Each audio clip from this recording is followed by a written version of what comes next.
Саламатсыздар ма, қалайсыздар? Бүгін мен палау жасайтын боламын. Бұл палаудың сіздерге жеңіл әрі оңай, дәмді жолымен бөлісетін боламын. Барлық құпиясын палауды жасау барысында бөлісетін боламын. Сондықтан видеоны соңына дейін көруге кеңес беремін.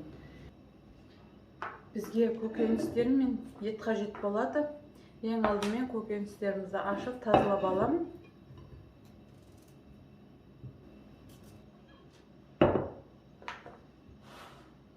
Көкөністерді жуып тазалап алдым. Негізі адам санына қарай сәбіз бен жуаны көбейтсеңіздер болады. Мен өзіміздің отбасыға лайықтап жасап жатырмын.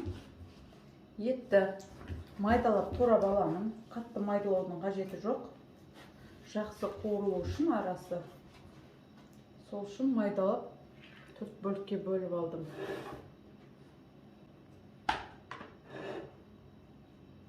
Сәбізді де дәл солай ұзыншалап турап шығамын.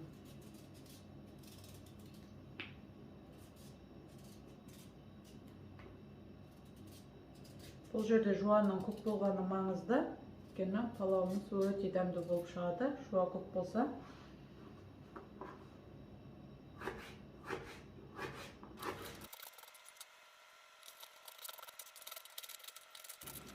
Міне барлығын турап дайындап алдым.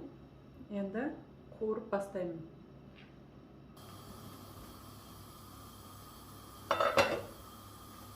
Қазанға өзімізге керек мөлшердегі майды құямыз. Мен жылқының тұштылған майына жасайын деп жатырмын.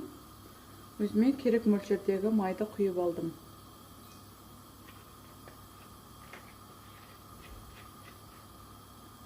Және де май қатты қызғаннан кейін барып етті салып қуырып аламын.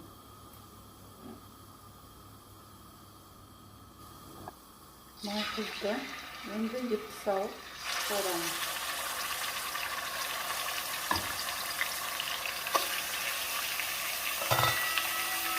Қып-қызыл болғанша қуыру керек етті. Сонда жақсы шығады.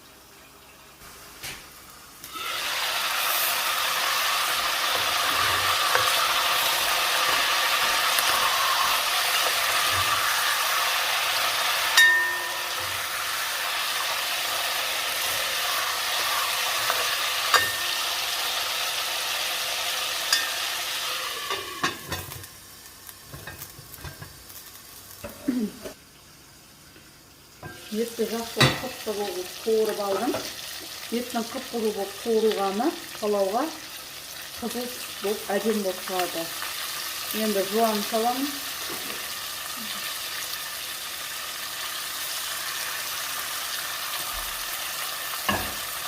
Жуанын да жақсылап қуырамын.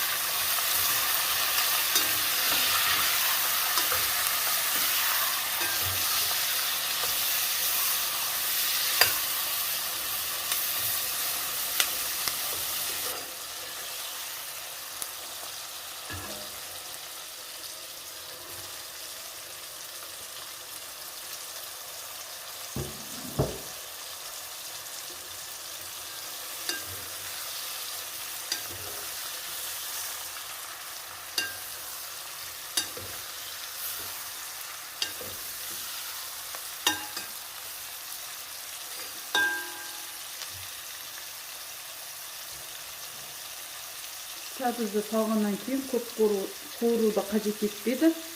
Бір 2-3 минуттан кейін үстіне су құямын.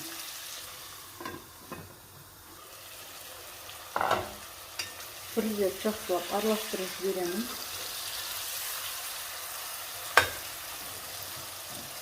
Енді үстіне керек мөлшердегі суды құямын.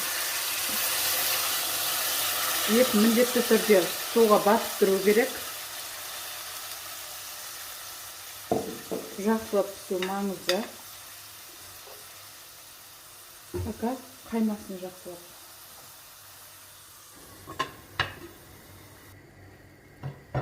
Су тартылып жақсылап қайнады. Енді татымнан қарай зіремін, тұз қосамын.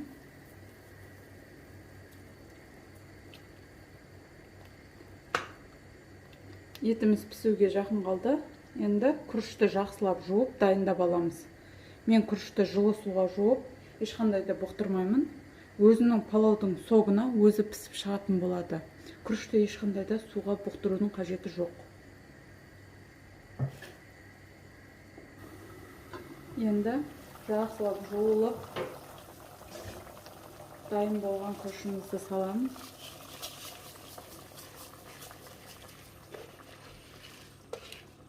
Күрішті ешқандай да суға бұқтырудың қажеті жоқ. Өзінің соғына өте дәмді болып пісіп шығады.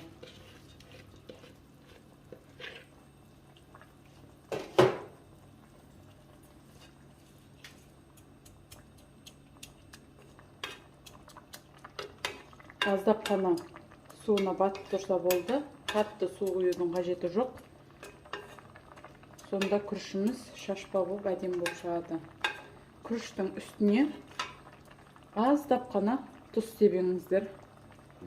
Өйткені күріш тұзды қатты өзіне тартып алады.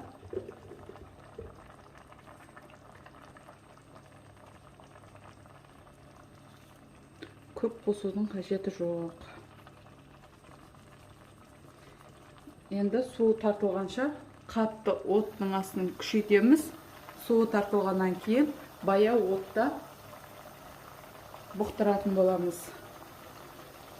Әр 10-15 минут аралықта осылай ашып, күрішті осылай бетін ғана араластырып отырсаңыздар болды. Сол жеткілікті болады.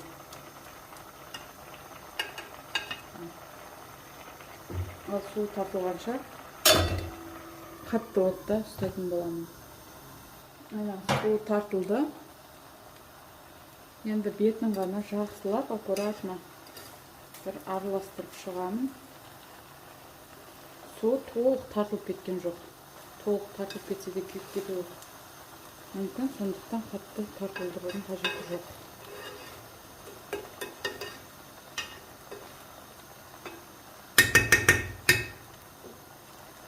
Енді оттың астын өте баяулатып бұқтырып қоямын.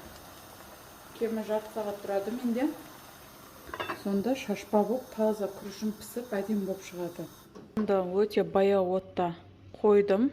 Ешқандай да су құймайсыздар. Өзінің буына өзі күріш пісіп шығады. Әр 10-15 минут аралығында бір реттен араластырып тұрыңыздар. Толық араластыруды қажет етпейді. Тек күріштің бетін ғана араластырсаңыздар жеткілікті. Ал тамағымыз дайын болды.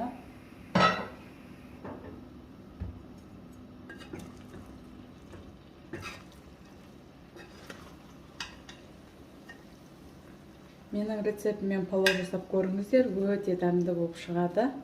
Және де менің каналыма тіркелуді ұмытпаңыздар. Ұнаса комментарий қалдырыңыздар, және де қоңыраушаны баса кетіңіздер. Сіздердің әрбір қолдауларыңыз мен үшін маңызды. Етін бөлек алып тураймын.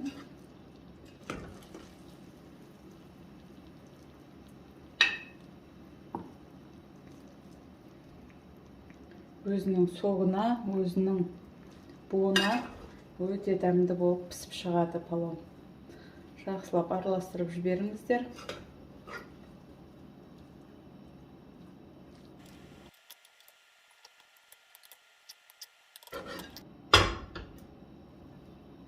Өз қалауларыңыз бойынша ноқат пен мейіз қоссаңыздар да болады. Ол отбасының ұнататын жандарына өте жақсы болады қоссаңыздар.